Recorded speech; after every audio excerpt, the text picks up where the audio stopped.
सकता है। कुरान मजीद हमें झंझोड़ कर पुकार रहा है।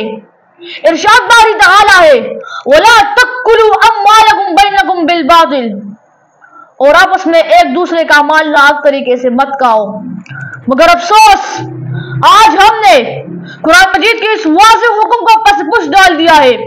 रिश्वत को तुक्का का नाम दिया जा रहा है, सूद को कारोबार समझ लिया गया है, धोखाधड़ी को चालाकी कहा जाता है और हराम की कमाई को किस्मत का फल समझा जा रहा है।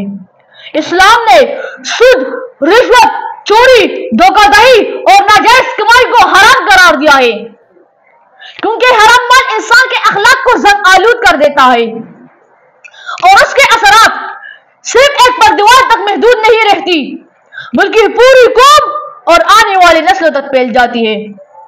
सामईन किराम, आका दो जहां का मुबारक इरशाद है, अल्लाह पाक है और सिर्फ पाक चीज ही कबूल फरमाता।